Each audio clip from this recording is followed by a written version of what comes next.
मित्रांनो, 93 Rawls रॉयसचे collection असणारे जगातील सगळ्यात श्रीमंत भारतीय तत्वज्ञानी म्हणजेच आचार्य रजनीश म्हणजेच आचार्य ओशो यांच्याकडे स्वतःचे प्रायव्हेट जेट सुद्धा होते आणि त्याचे नाव होते एअर रजनीश।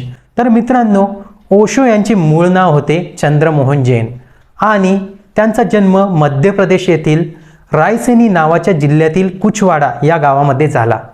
ओशोंच्या वडिलांचे नाव होते बाबूलाल आणि आईचे नाव होते सरस्वती।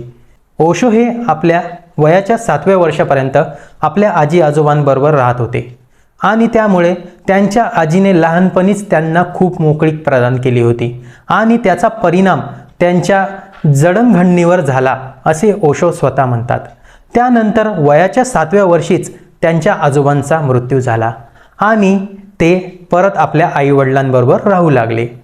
नंतर वयाच्या 19व्या वर्षी म्हणजेच 1951 मध्ये त्यांनी आपले महाविद्यालयीन शिक्षण पूर्ण करण्यासाठी हितकारिणी ह्या कॉलेजमध्ये प्रवेश घेतला, पण तेथील प्राध्यापकांशी बऱ्याच शाब्दिक चकमकी ओशोंच्या होत असत आणि त्यामुळे त्यांना आपले कॉलेज स्थलांतरित करावे लागले आणि त्यानंतर त्यांनी DN जैन कॉलेजात 1955 मध्ये त्यांनी तत्वज्ञान या विषयातून आपले BA पूर्ण केले। त्यानंतर सागर महाविद्यालयातून 1957 मध्ये त्यांनी आपले MA तत्वज्ञान या विषयातून पूर्ण केले। त्यानंतर लगेचच रायपूर संस्कृत कॉलेजमध्ये ओशोंना अध्यापकाचे पद मिळाले, पण काही दिवसातच तेथील उपकुलगुरूंचे असे म्हणणे होते की विद्यार्थ्यांच्या नैतिकतेला, धर्माला आणि मूल्यांना ओशोंमुळे धोका आहे आणि त्यामुळे त्यांनी ओशोंना विनंती केली की आपण या ठिकाणाहून बदली करून घ्यावी। त्यानंतर 1958 पासून ओशो जबलपूर महाविद्यालयात अधिव्याख्याता म्हणून काम करू लागले। त्यानंतर 1960 मध्ये ओशोंना प्राध्यापक या पदावर बढती मिळाली। विद्यापीठातील कर्तव्य सांभाळून ओशो भारतभर व्याख्याने करू लागले आणि आचार्य रजनीश म्हणून त्यांची ओळख निर्माण झाली। ओशो समाजवाद आणि महात्मा गांधी यांचे परीक्षण याविषयी व्याख्याने करत असत आणि काही दिवसातच ओशो त्यांच्या वादग्रस्त वक्तव्यांमुळे चर्चेत आले। या काळातच ओशोंना खूप प्रामाणिक अनुयायी मिळाले आणि त्यापैकी काही जण तर खूप श्रीमंत उद्योगपती सुद्धा होते। ते लोक ओशोंना देणग्या देत असत आणि आध्यात्मिक विकास आणि दैनंदिन जीवनातील सल्ले ते ओशोंकडून घेऊ लागले। हळूहळू हा प्रकार जगभर प्रसार पावू लागला आणि ओशो खूप प्रचलित झाले।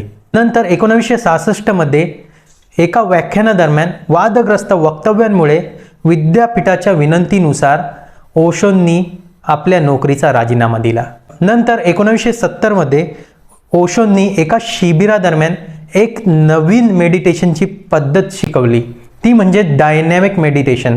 या मेडिटेशनच्या पद्धतीमध्ये ओरडणे, हसणे, जोराने बोलणे अशा व्यक्त होण्यासाठी वेगवेगळ्या क्रिया शिकवल्या जात असत आणि त्यामध्ये फक्त या क्रिया नसून मेडिटेशन, श्वासावरचा कंट्रोल आणि हिप्नोटिझम यासारख्या विद्या देखील शिकवल्या जात असत। 1970 नंतर ओशोंकडे अनेक पाश्चात्य लोक येऊ लागले आणि त्यांचे अनुयायी बनू लागले। सन 1974 मध्ये ओशो पुण्याच्या कोरेगाव पार्कमध्ये निवासासाठी आले। योगमुक्ता नावाच्या अनुयायीने त्यांना मदत केली व तिच्या मदतीच्या साहाय्याने त्यांनी ती जागा विकत घेतली आणि त्या ठिकाणी त्यांनी आपले आश्रम बनवले। नंतर 1981 नंतर पुन्हा आश्रम अनेक वेळा वादग्रस्त चर्चेमध्ये येऊ लागले आणि त्यानंतर भारतीय सरकार सुद्धा पुन्हा आश्रम आणि ओशो यांच्या विरोधात उभे राहिले। त्यानंतर भारत सरकारने ओशो यांच्या विरुद्ध कारवाई करायचे ठरवले। मग त्यानंतर ओशो अमेरिकेला रवाना झाले। त्यांच्या अनुयायाच्या मदतीने ऑरेगॉन प्रांतातील काही जागा त्यांनी विकत घेतली आणि त्या ठिकाणी त्यांनी आपले ध्यान केंद्र उभे केले।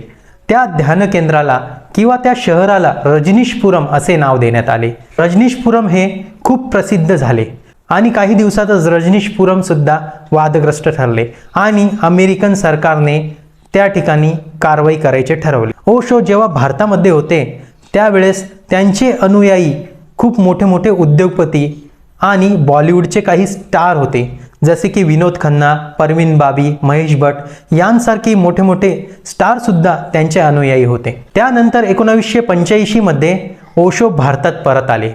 ते दिल्लीमध्ये थांबले आणि काही दिवस ते हिमाचल प्रदेशमध्ये सुद्धा थांबले.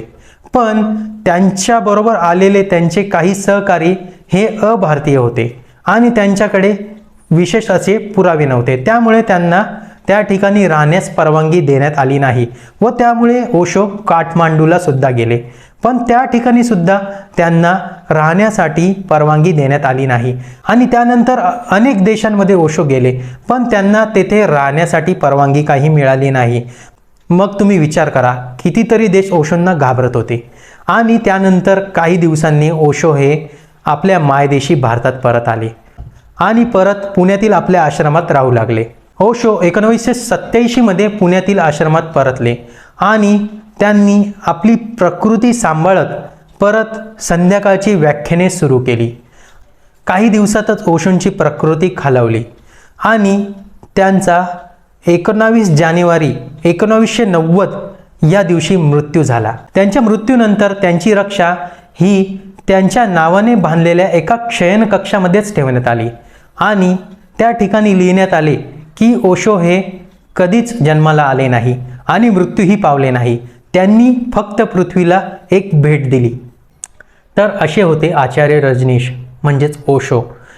यांच्याकडून शिकण्यासाठी खूप चांगल्या काही गोष्टी पण आहेत आणि काही वादग्रस्त वक्तव्ये पण त्यांनी केली आहे.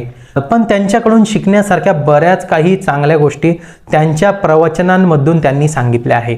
तर मित्रांनो, आज दिलेली माहिती तुम्हाला आवडली असेलच.